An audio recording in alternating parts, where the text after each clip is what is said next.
Momento de reflexão.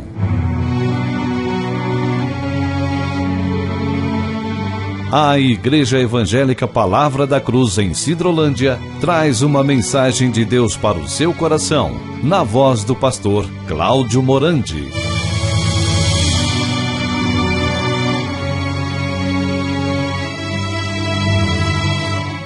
Nós vamos, em nome do Senhor Jesus Cristo, estar tomando as nossas Bíblias. Vamos abri-la no livro do profeta maior, profeta Jeremias, no capítulo 6. Vamos ler apenas o verso 16. Jeremias, capítulo 6, o versículo 16. Assim diz a palavra de Deus. Assim diz o Senhor: ponde-vos à margem do caminho e vede.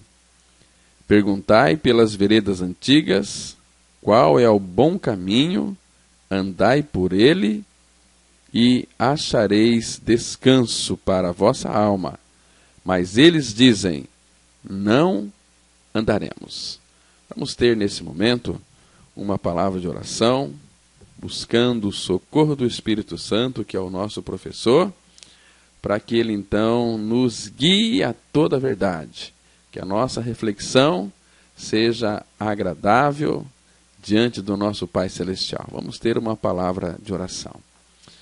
Maravilhoso Pai, que alegria poder mais uma vez, nesta oportunidade, invocar o Teu nome, falar contigo através da pessoa de Cristo.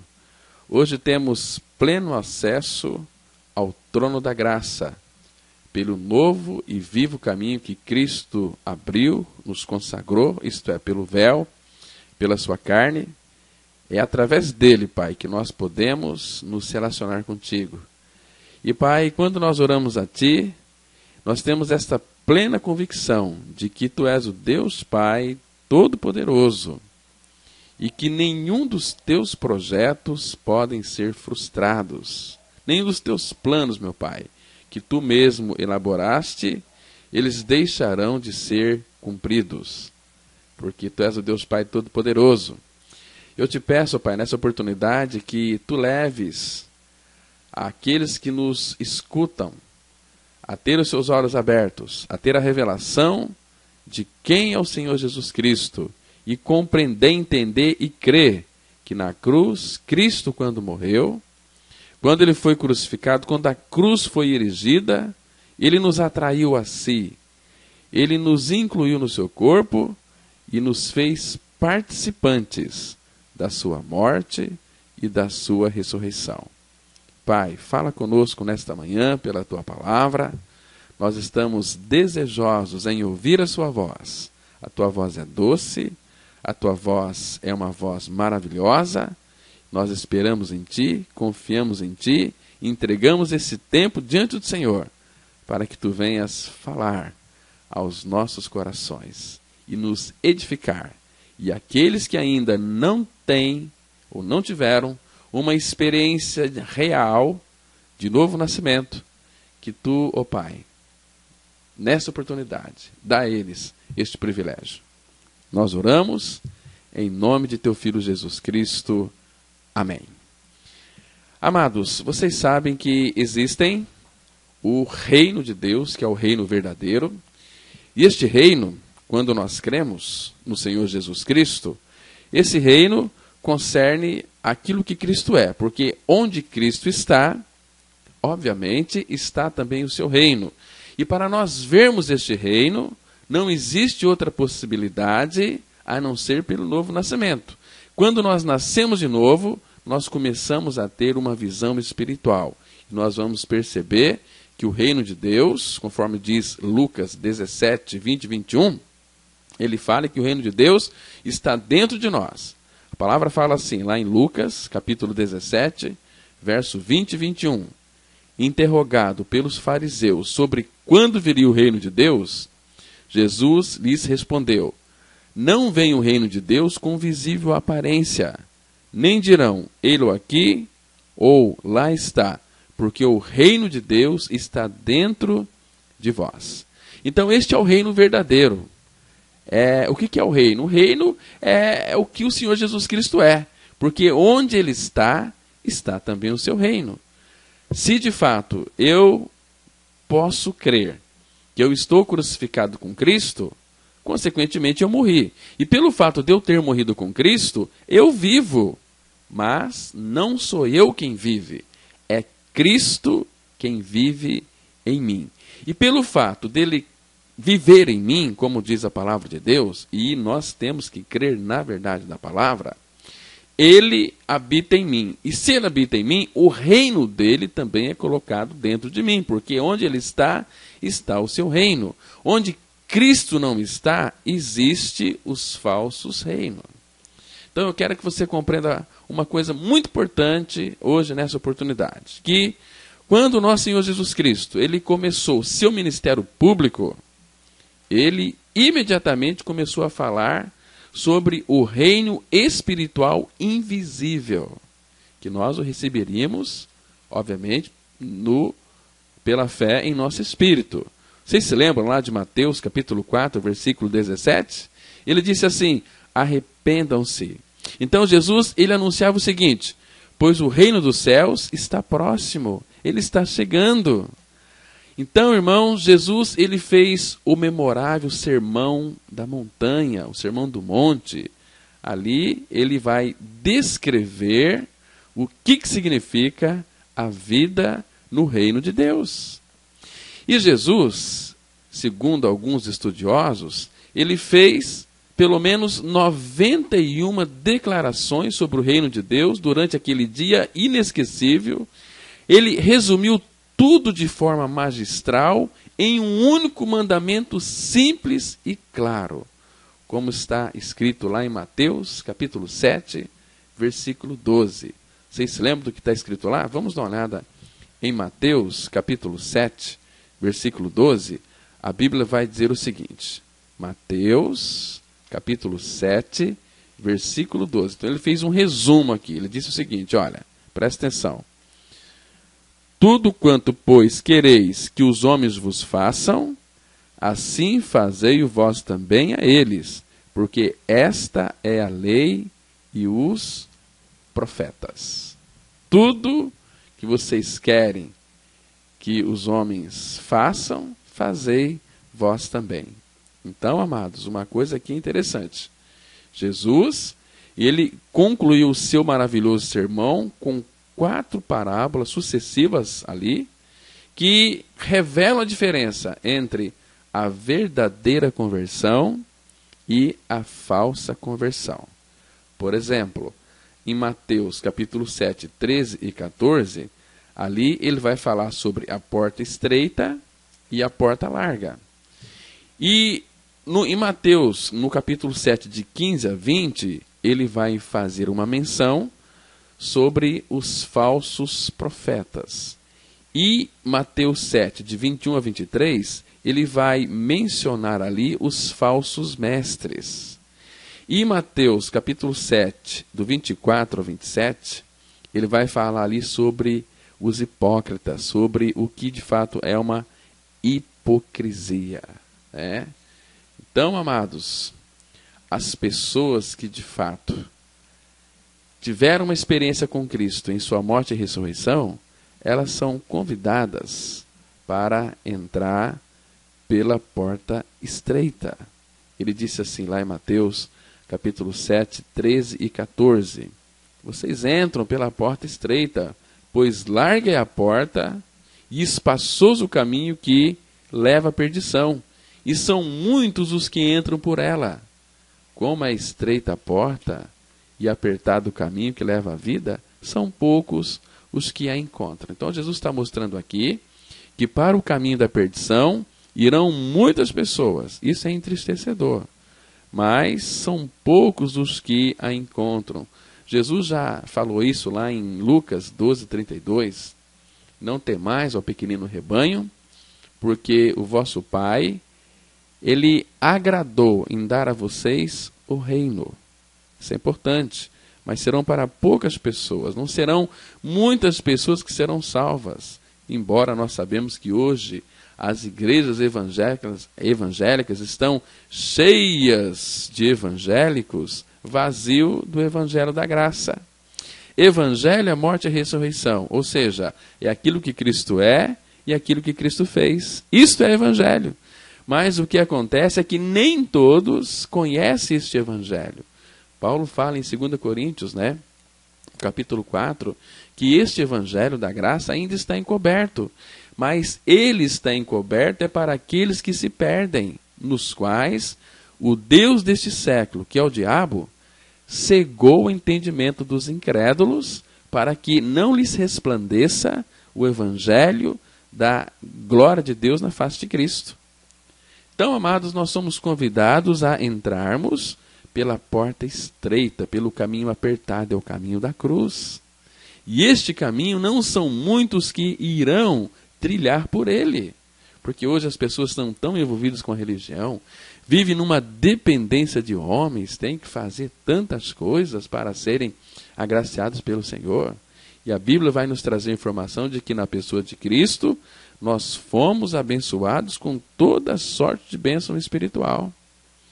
Então, amados, nessa ilustração aqui da porta estreita, Jesus, ele explicou que há 2 caminhos pelos quais 2 grupos distintos de pessoas irão passar, que conduzem a destinos evidentemente opostos um do outro.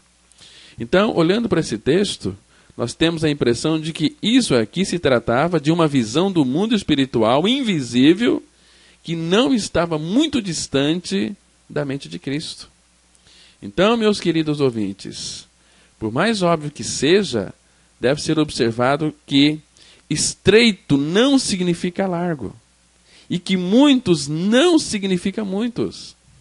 Você se lembra de John Bunyan? Que ele padeceu por anos em uma cela de prisão úmida e fria, porque ele se recusou a deixar de pregar sobre a cruz de Cristo. E ele traçou um quadro dessa realidade espiritual em seu clássico livro. Eu creio que muitos já leram aquele livro, O Peregrino. Agora parece-me que tem um filme também, eu acho que vale a pena. Quem ainda não leu, ler. Quem não assistiu o filme, assistir. Porque ali, amados, ele representa o caminho estreito como um caminho difícil, no qual um peregrino solitário, ele é visto prosseguindo ali em direção ao seu chamado celestial.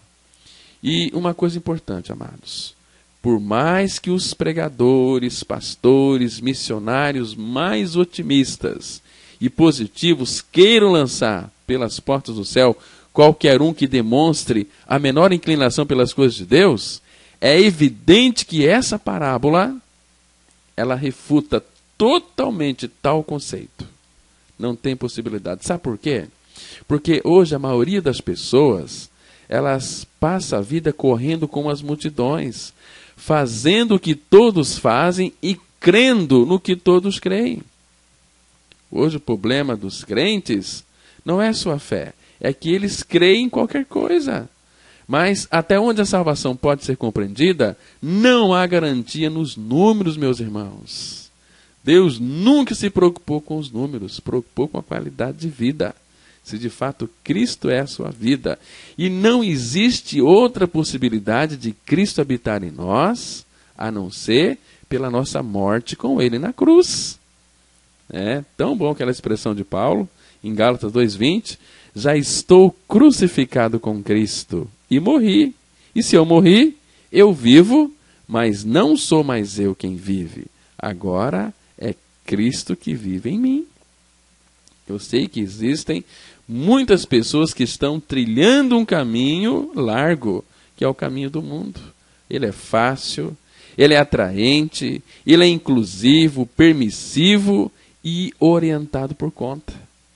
Há poucas regras, poucas restrições e exigências, meus amados. Tudo que você precisa fazer é professar Jesus, ou pelo menos ser religioso, e será prontamente aceito ali em um grupo grande e diversificado de pessoas que estão destinadas a ir para o inferno. Por quê? Porque ali, neste caminho largo, nesta porta larga, o pecado ele é tolerado, a verdade ela é moderada e modificada, e a humildade ela é completamente ignorada. A palavra de Deus é louvada, mas não estudada. e seus padrões são admirados, mas não são seguidos. Amados, esse caminho largo e espaçoso não requer qualquer maturidade espiritual, nenhum caráter moral, nada de compromisso e nenhum sacrifício. É o caminho fácil de descer, que desce ladeira abaixo. Amados, nós estamos observando que um fenômeno interessante é o fato de que tudo que Jesus utiliza para ilustrar ali o caminho para a descrição é que os falsos crentes, eles usam para sustentar o conceito de que são salvos. Eles se convencem disso porque todos ao seu redor vivem como se tudo que fizessem estivesse de acordo com a vontade de Deus. Eles estão se esquecendo um detalhe importante: o caminho largo é onde se encontram as massas de pessoas religiosas e indo diretamente para o inferno. Provérbios, capítulo 14, diz o seguinte: há caminhos que ao homem parece direito, mas ao seu final é caminho de morte. Irmãos, se muitos vão com você, tão certo como Deus é verdadeiro, tanto eles quanto você estão indo para o inferno. Esta é a porta larga. É um cristianismo sem cruz, sem santificação, um cristianismo sem unidade. Por isso que uma das lutas mais sinceras nessas duas portas, que eu já pude testemunhar pessoalmente, de fato, foi uma visão distorcida da graça de Cristo, da glória de Deus. Porque nesta porta larga as pessoas estão em busca daquilo que Deus pode oferecer para elas. As pessoas estão mais interessadas nas coisas de Deus, mas não no Deus das coisas. E não importa o quanto eu tenha dado duro para tentar evitar ou me esquivar disso, Deus continuava me pressionando quando essa questão, nas reuniões, nos trabalhos de casa, no aconselhamento e nas coisas que lia em minha Bíblia, Deus estava falando diretamente ao meu coração. Existem dois caminhos, duas portas, a larga e a estreita. Qual porta que você tem tomado, querido? Qual porta? Qual porta você tem entrado por ela? Pelo caminho largo, pela porta larga e espaçosa? Jesus Cristo, ele diz: eu sou a porta. Aquele que entrar por mim, entrará e sairá e achará pastagem. Mas essa porta é uma porta muito apertada. Para você entrar por essa porta, você tem que morrer. Morrer. Eu sou a porta. Quem entrar por mim, morre, diz o nosso Senhor. Nós saímos, ressuscitamos. Aí nós vamos encontrar pastagens. Então, amados, este falso reino fala dos seus falsos mestres. E Jesus, ele diz para nós, lá em Mateus capítulo 5,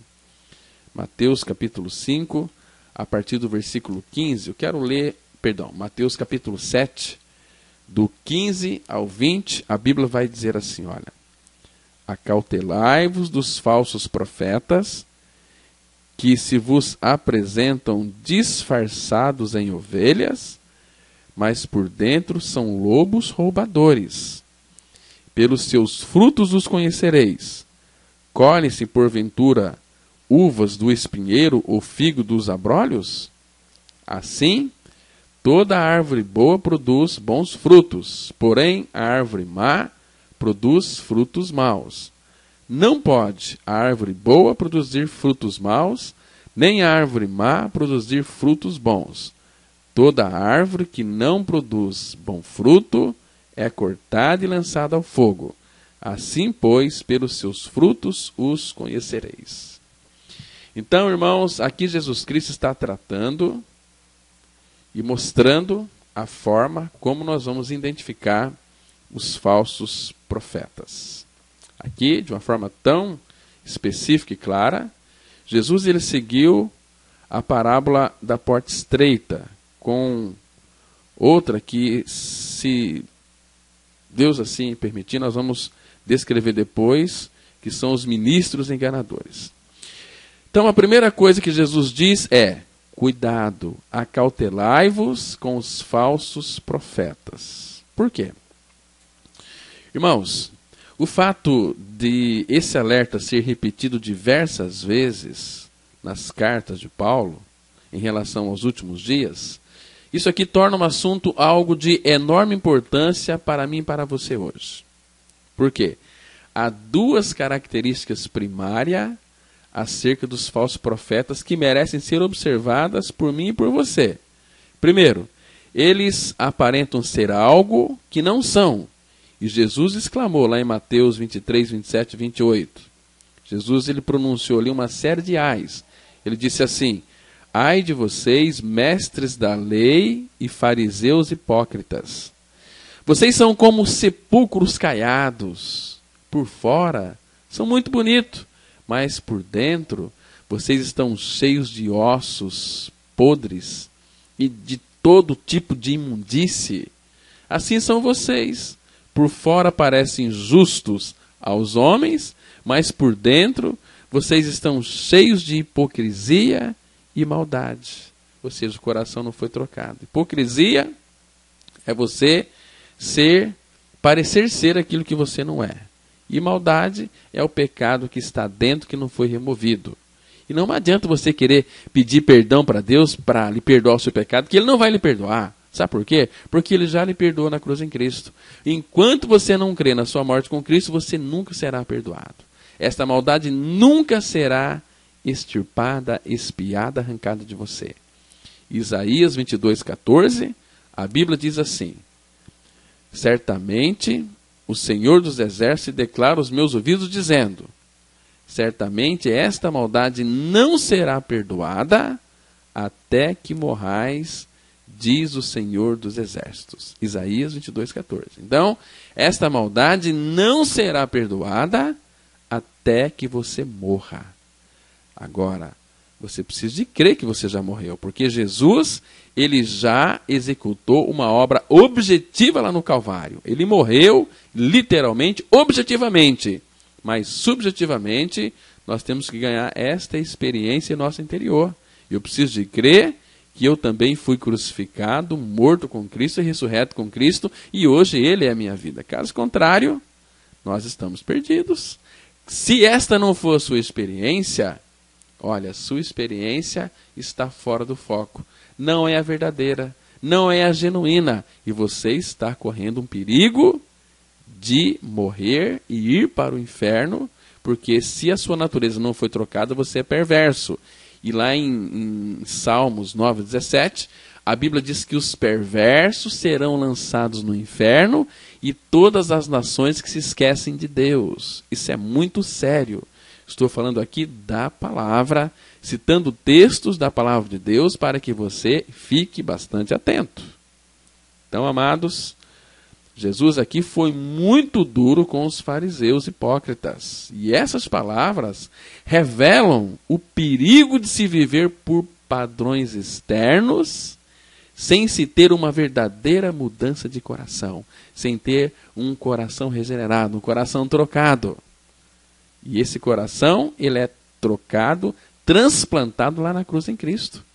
Queridos, por isso que sem cruz não há cristianismo verdadeiro. O verdadeiro cristianismo nos apresenta uma cruz. O preço do meu perdão foi a cruz.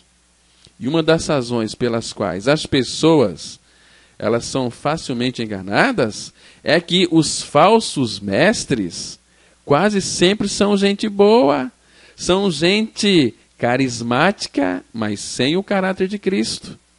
Faz as pessoas se sentirem aceitas e queridas e tem um talento especial para se conectar emocionalmente com os outros. Aí as pessoas começam a gostar dos pregadores, dos pastores carismáticos, legais, gente boa, mas que sem caráter de Cristo.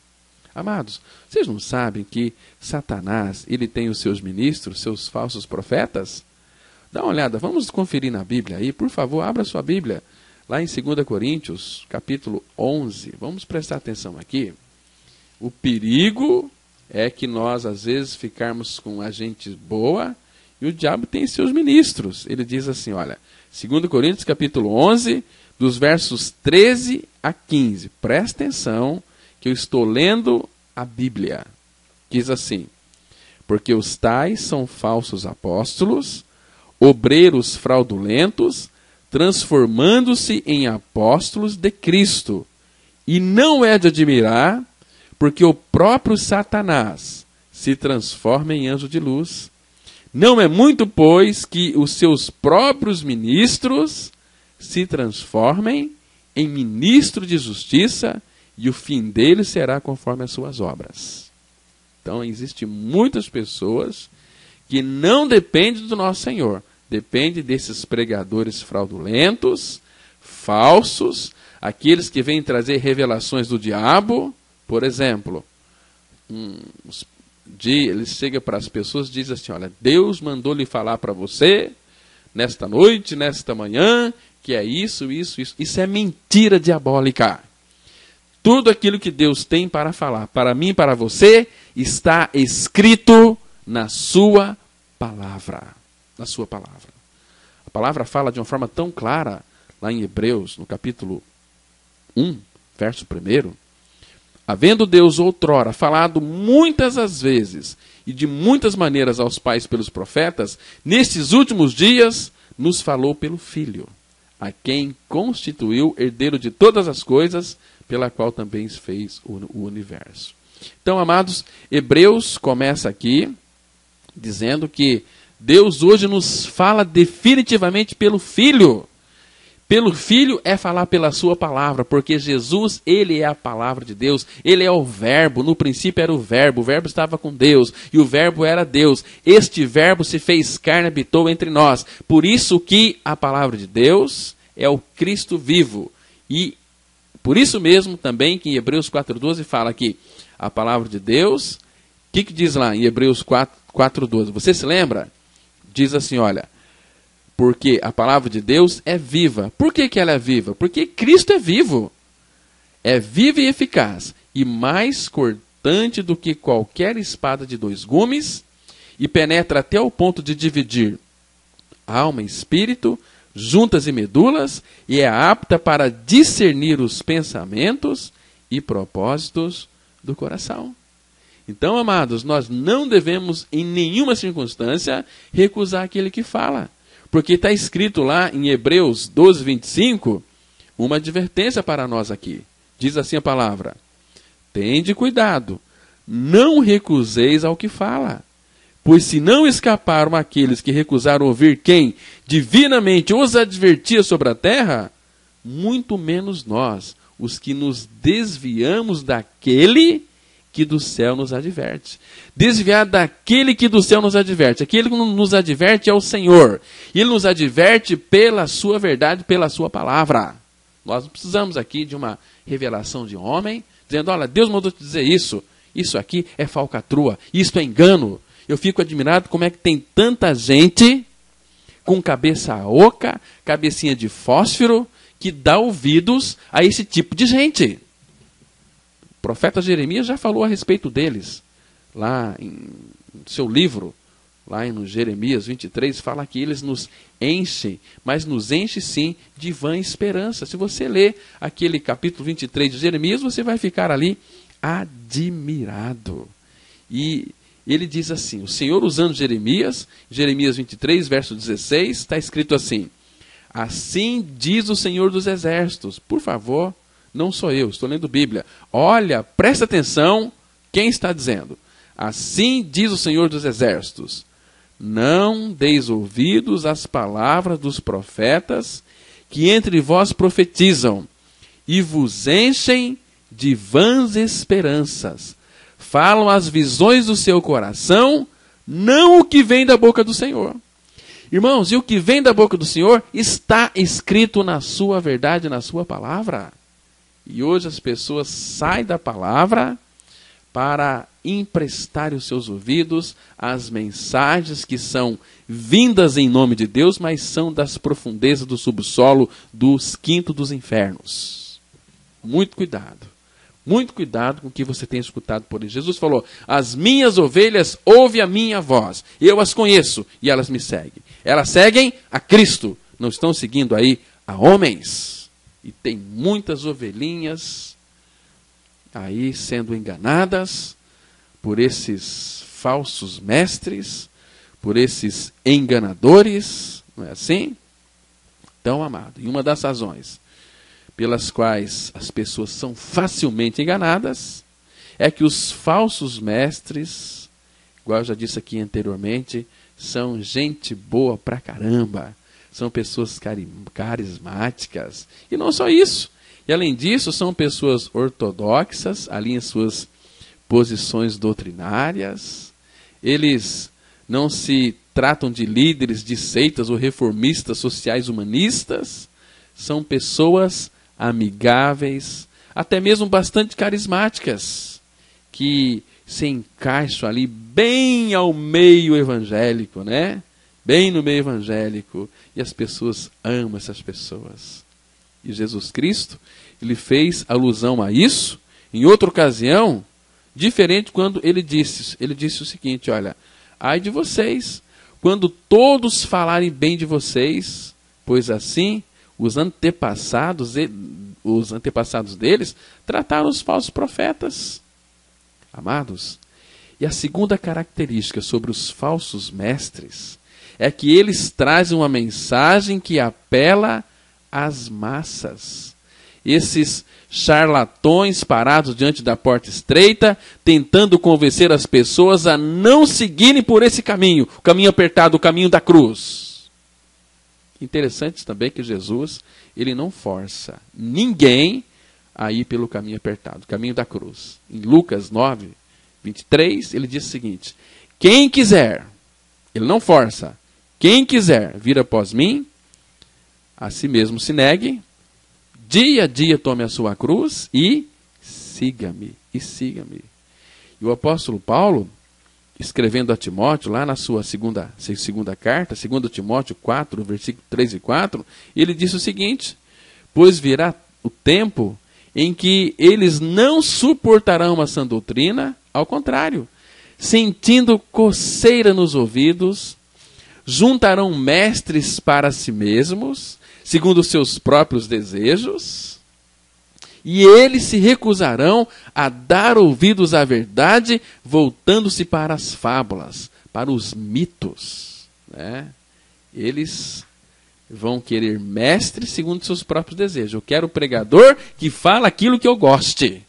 Mas Jesus Cristo, ele não veio para agradar homens. E eu também não estou aqui para agradar a homens.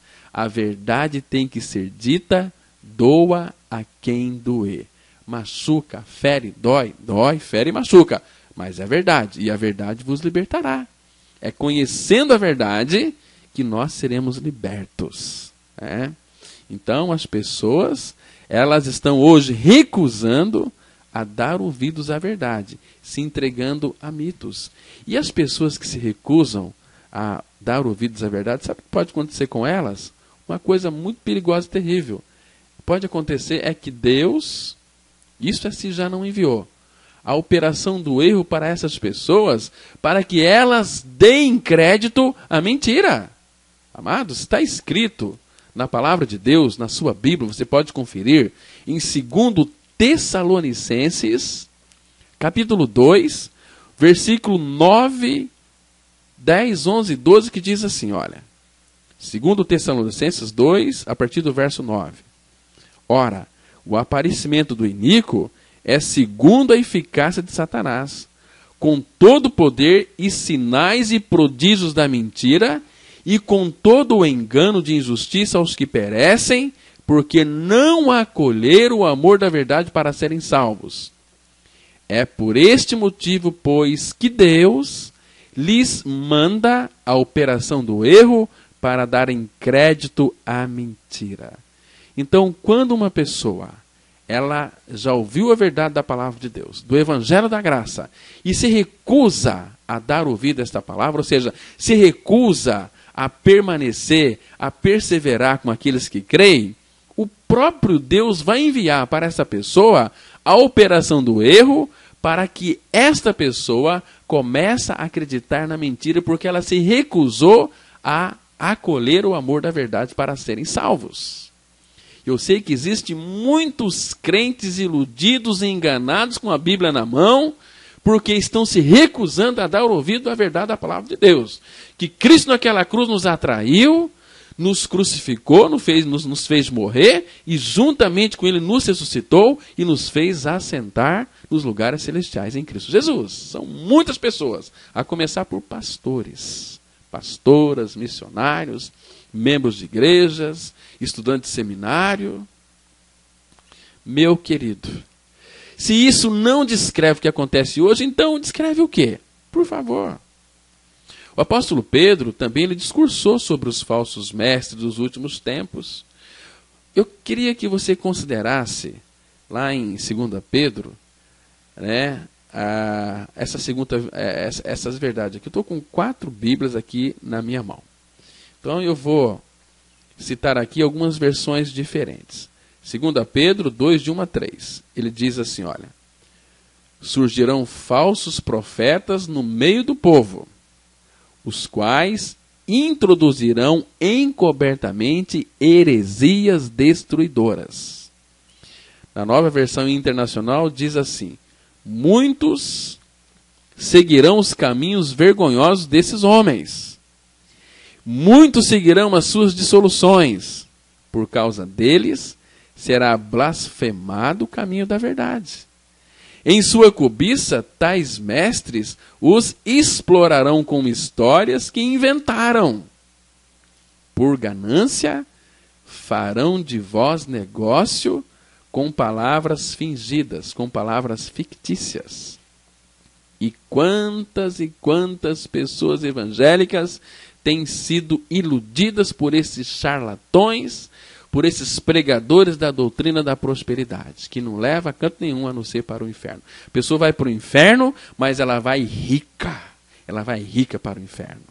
Esses dias eu ouvi um crente orando para Deus pedindo paz. Ó, Deus, nos dê paz. E é crente mais de 30 anos. Se um crente está pedindo paz, o que isso significa? Significa que ele não é cristão coisa nenhuma. Ele é crente só da boca para fora. Por quê? Porque está escrito na palavra de Deus, lá no livro do profeta Isaías, no capítulo 57, os versos 20 e 21, que diz o seguinte: mas os perversos são como o mar agitado, que não se pode aquietar, cujas águas lançam de si lama e lodo. Para os perversos, diz o meu Deus, não há paz. Se um crente está pedindo paz, isso significa que ele nunca foi um renascido. Ele nunca nasceu de novo. Porque aquele que nasceu de novo, morreu com Cristo e Cristo vem habitar nele. A Bíblia diz que Cristo é tudo. Se Cristo é tudo, Cristo também é a minha e a sua paz. Está escrito lá em Efésios, capítulo 2, 13 e 14, a seguinte palavra. Linda palavra. Olha que 2 versículos lindos. Efésios 2, 13 e 14. Mas agora, em Cristo Jesus, vós, que antes estáveis longe, fostes aproximados pelo sangue de Cristo, porque Ele é a nossa paz, o qual de ambos fez um, e tendo derribado a parede da separação que estava no meio, a inimizade, aboliu na sua carne a lei dos mandamentos, na forma de ordenanças, para que dos dois criasse em si mesmo um novo homem, fazendo a paz, e reconciliasse ambos em um só corpo com Deus, por meio da cruz. Está vendo? Ele é a nossa paz. Quando é que uma pessoa vai ter paz? Somente o dia que ela for justificada com Cristo. E como é que uma pessoa é justificada? Romanos 6,7 mostra. Porquanto quem morreu, justificado está do pecado. Então, se crente não tem paz, isso significa que esta pessoa não morreu com Cristo. Se morreu com Cristo, ela foi justificada. Então ela tem paz. Porque Romanos 5:1, a Bíblia diz assim: justificados, pois, mediante a fé, temos paz com Deus por meio de nosso Senhor Jesus Cristo. Aleluia! Isso é muito gostoso para o nosso coração. Isso é muito gostoso para a nossa alma. Então, eu conheço, irmãos, e a gente vê cada dia quantos crentes em busca da paz. Em busca da paz. Enquanto você não tiver Cristo, você nunca vai ter paz. E para se ter Cristo, você tem que crer que você morreu com Ele. Aquele que morreu, justificado está do pecado. Então, sendo justificados, temos paz com Deus. Paz com Deus. É diferente, irmãos. Então, amado, a gente precisa de pedir ao Senhor discernimento espiritual. Temos que pedir, conforme diz lá em Efésios 1:17, espírito de sabedoria e de revelação no pleno conhecimento dEle, para conhecê-lo plenamente. Mas, se der tempo, eu quero falar um pouquinho ainda mais sobre a questão do engano. Aí em Mateus mesmo, no capítulo 7, vamos ver aqui, no Sermão do Monte, do versículo 21 até o 23. Presta atenção. Jesus está dizendo, e Jesus, ele sabe o que ele está dizendo. Ele diz assim, Mateus 7, de 21 a 23. Nem todo que me diz, Senhor, Senhor, entrará no reino dos céus, mas aquele que faz a vontade de meu Pai que estás nos céus. Muitos naquele dia hão de dizer-me, Senhor, Senhor, porventura não temos nós profetizado em teu nome? E em teu nome não expelimos demônios? E em teu nome não fizemos muitos milagres? Então lhes direi explicitamente, nunca vos conheci. Apartai-vos de mim, os que praticais a iniquidade. E para onde que vai esse povo que pratica a iniquidade? Para onde que eles vão? Você já parou para pensar nisso? A Bíblia diz lá em Mateus 25:41 o seguinte, então o rei dirá também aos que estiverem à sua esquerda, apartai-vos de mim, malditos, para o fogo eterno, preparado para o diabo e seus anjos. Por quê? Porque nunca experimentaram a sua morte com Cristo na cruz. Nunca tiveram seus olhos abertos para crer nesta verdade da palavra. Então, amados, essa terceira parábola aqui, ela oferece um vislumbre de uma assustadora cena do dia do julgamento, em que um grande grupo de pessoas, tremendo de medo, parece abismado com o fato de que não estão inclusos entre os eleitos de Deus.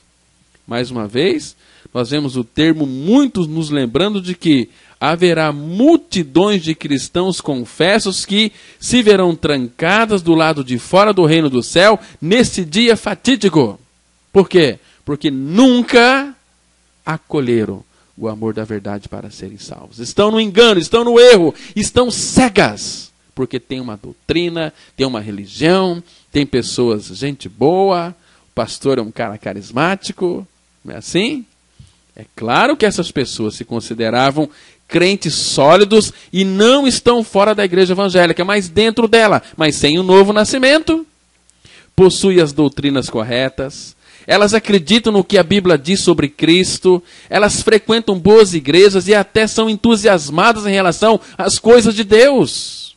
Mas, na verdade, conforme cada uma se aproxima, Jesus relata ao juiz todas as coisas espiritual que ela fez durante a vida. Irmãos, o trágico é que falta uma coisa essencial, o novo nascimento. Morrer e ressuscitar com Cristo. E também um relacionamento íntimo e submisso com Cristo, com nosso Senhor. Amados, os crentes são chamados de o corpo de Cristo. E quando Jesus diz, nunca os conhecia, esse grupo de pessoas, ele se referia ao fato de que o seu casamento com elas nunca foi, na verdade, consumado. Porque lá nos tempos bíblicos, quando duas pessoas eram casadas, a mulher entendia que estava unindo sua vida à do esposo. Hoje, em nossa sociedade, o casamento é mais uma combinação igualitária de duas vidas, duas carreiras e dois conjuntos de desejos. A esposa deixa para trás os seus sonhos e aspirações para se ligar aos sonhos do marido. Havia uma união de duas vontades, mas era quase que como uma sujeição completa de um ao outro. Irmãos, eu e você que creu na nossa morte e ressurreição em Cristo, nós, como a noiva de Cristo, somos chamados para abandonar nossos interesses, planos e metas pessoais e sujeitá-los a nosso Senhor, porque Ele é o nosso marido. Então, quando nós nos casamos com Ele, nós alinhamos a nossa vida com os seus planos e sujeitamos nossa vontade a dele. É parte do acordo de casamento e recusar-se a fazer isso significa que nunca entraremos, de fato, nessa relação conjugal com o nosso Senhor. Amados, nós precisamos, urgentemente, nos voltar para Cristo de uma forma que possamos submeter totalmente a nossa vontade à vontade dele. E para terminar, lá em Mateus 7, de 24 a 27, fala ali dos hipócritas. Isso é muito duro, né? Temos ainda 5 minutinhos, eu quero falar sobre esses hipócritas. Presta atenção aqui, de 27, Mateus 7, de 27... Não sei se vai dar para a gente ler tudo, o tempo muito escasso. Vamos ler do 24 ao 27, que diz assim a palavra. Todo aquele, pois, que ouve estas minhas palavras e as pratica, será comparado a um homem prudente que edificou a sua casa sobre a rocha. E caiu a chuva, transbordaram os rios, sopraram os ventos e deram com ímpeto contra aquela casa que não caiu porque fora edificada sobre a rocha. E todo aquele que ouve estas minhas palavras não as pratica, será comparado a um homem insensato que edificou a sua casa sobre a areia, e caiu a chuva, transbordaram os rios, sopraram os ventos, e deram com ímpeto contra aquela casa, e ela desabou, sendo grande a sua ruína. Olha, eu quero dizer aqui em rápidas palavras para vocês, que nessa parábola final, Jesus, ele apresentou aqui um quadro de 2 homens diferentes que ouviram as suas palavras. Cada um construiu uma casa para si, representando que a vida espiritual de cada um se torna sua morada eterna. E isso é muito sério. Então, aparentemente, as 2 casas eram parecidas, eram idênticas. O fato de ambas terem sido atacadas pela mesma tempestade parece indicar que os homens viviam próximos um do outro. E eles provavelmente frequentavam a mesma igreja, ouviam as mesmas pregações e cantavam os mesmos hinos. Agora, a diferença é encontrada bem abaixo aqui na superfície. Por quê? Porque o fundamento da vida de um era o que comprovava se viviam de fato ou não as palavras de Jesus. O homem que obedecia à palavra de Deus em seu dia a dia é mencionado como prudente. Agora, o que ouvia a pregação e lia a palavra, mas não a vivia de verdade, é chamado de insensato. E todos nós sabemos que, na terminologia bíblica, o insensato é aquele que não pensa nas consequências de seus atos. Ele vive o agora.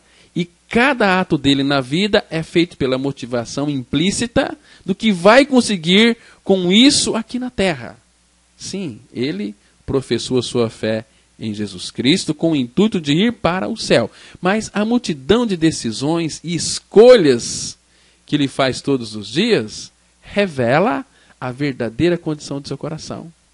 O insensato não é honesto consigo mesmo. Ele gosta de pensar em si como uma pessoa de Deus a caminho da vida eterna, mas a realidade é que ele vive apenas para seus próprios interesses egocêntricos. Os pensamentos de Deus e as coisas eternas não dominam seus pensamentos no decorrer dos dias. O apóstolo Tiago, ele escreveu sobre aqueles que são apenas ouvintes, enganando-se a si mesmo. Depois você lê na sua Bíblia, em Tiago 1, verso 22. Agora, de forma contrária, o prudente ele está o tempo todo consciente de como seus pensamentos, palavras e ações estão à luz das Escrituras. E o Espírito de Deus que nele habita dirige suas ações, o convence do pecado, o disciplina quando ele cai dos trilhos e o conduz segundo a vontade de Deus. Então nós podemos ter uma pista do que realmente acontece no interior desses dois homens, pela forma como eles respondem aos mandamentos bíblicos. Existem provavelmente 2.000 mandamentos apenas no Novo Testamento, mas só para exemplo, considere o que Jesus Cristo disse no capítulo 6, verso 19. Não acumulem para vocês tesouros na terra. Irmãos, um cristão sincero lê esse versículo e imediatamente faz um inventário de sua vida. Será que eu estou obedecendo a esse mandamento? Ou minha vida está limitada a acumular posses e desfrutar do que o mundo tem me oferecido?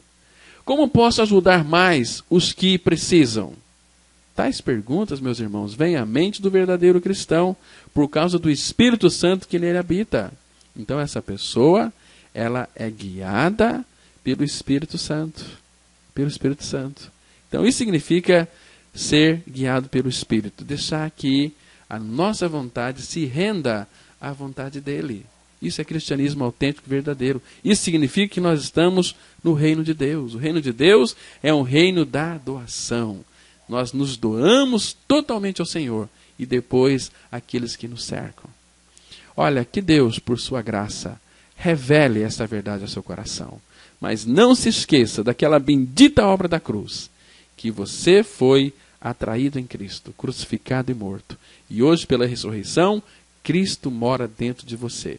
Consequentemente, onde Cristo está, está também o seu reino. Você está dentro do reino ou fora do reino? Muitos estão perto do reino. Estar perto não significa que está dentro. Para estar dentro, você tem que crer que você morreu com Cristo e ressuscitou com Cristo, e Cristo é a sua vida, porque esta é a verdade da palavra de Deus. Amém? Vamos ter uma palavra de oração. Maravilhoso Pai, que alegria poder estar em Cristo, que alegria, Pai, poder desfrutar deste reino, no qual nós somos introduzidos. Este reino Tu colocaste dentro de nós, porque nós morremos com Cristo, e Cristo é a nossa vida, e o Seu reino está dentro de nós. Pai, abençoa a Tua palavra, que foi ministrada nessa oportunidade, para que muitos tenham seus olhos abertos, e venham a crer na pessoa e na obra bendita do Teu Filho, Jesus Cristo, o nosso Salvador e o nosso Senhor. Em nome de Jesus nós oramos. Amém. Queridos, um excelente dia para vocês, graça e paz.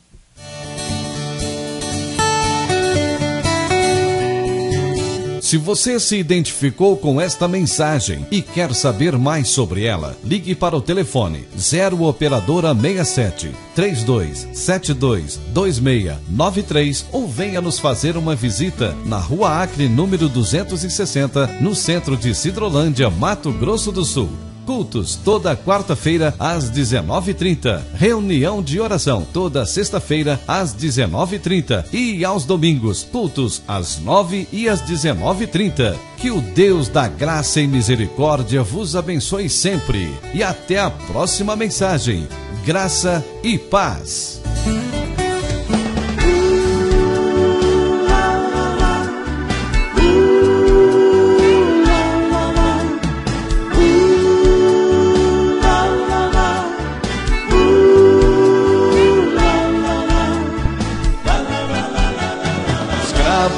Do pecado, filhos de Satanás, andávamos nas trevas e não havia paz. Mas o Senhor nosso Deus, que é rico em misericórdia, com mão poderosa nos libertou.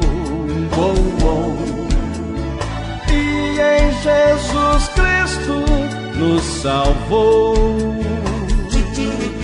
dando vida a quem acreditou, que atraído foi na cruz, no corpo santo de Jesus.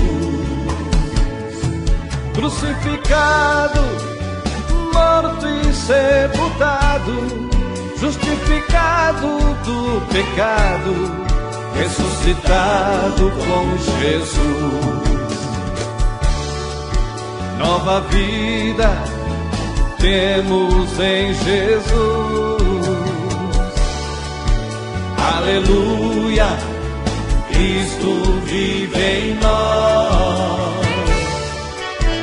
Nova vida temos em Jesus. Aleluia, Cristo vive em nós.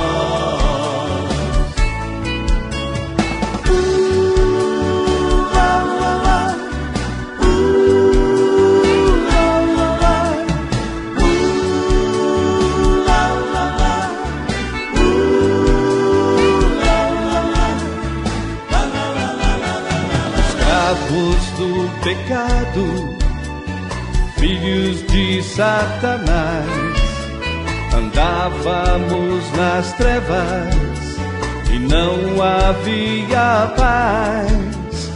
Mas o Senhor nosso Deus, que é rico em misericórdia, com mão poderosa nos libertou. E em Jesus Cristo nos salvou, dando vida a quem acreditou, que atraído foi na cruz, no corpo santo de Jesus. Crucificado, morto e sepultado, justificado do pecado, ressuscitado com Jesus. Nova vida temos em Jesus. Aleluia, Cristo vive em nós. Nova vida temos em Jesus. Aleluia, Cristo vive em nós.